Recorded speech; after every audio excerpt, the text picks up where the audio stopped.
There's no denying the climate right now is for officers to be held accountable if they cross the line. And that's why the attorney for the victim in this case is hopeful his client will get justice. Let's bring it back. Let's go.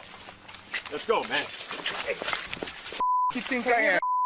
There are two videos of the April 27th encounter between LAPD officer Frank Hernandez and Boyle Heights resident Richard Castillo, and neither is easy to watch. Police body camera video and a view taken by a witness on the street show the violent end to what started as a trespassing call.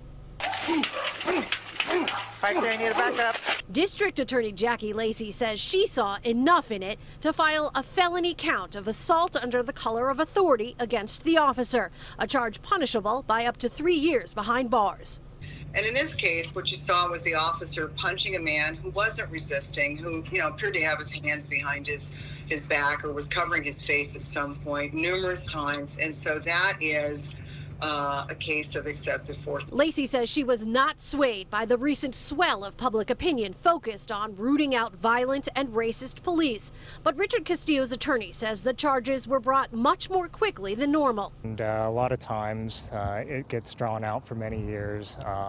And I think the public right now is at a point where they're no longer willing to accept that as an answer. In a statement, LAPD Chief Michael Moore said today the officer will be held accountable for his actions. Just days after the incident, he addressed what he saw in the cell phone video. I, along with many of you, watched the third-party video that was released last week, and I have serious concerns. Tonight, the LAPD Officers Union released a telling statement saying, while we have a fiduciary responsibility to provide our members with assistance through the internal affairs administrative process, what we saw on that video was unacceptable and is not what we are trained to do.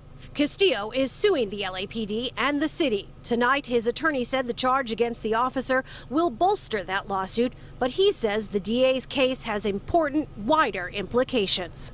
It shows the general public, one, what members of these communities go through, but two, that our government is not going to ignore it and that they are going to hold officers accountable. Officer Hernandez, who was arrested today, has reportedly been with LAPD for more than 20 years and been involved with 3 on-duty shootings. We were unable to reach his attorney tonight for comment. In Boyle Heights, I'm Lori Perez, KCAL 9 News.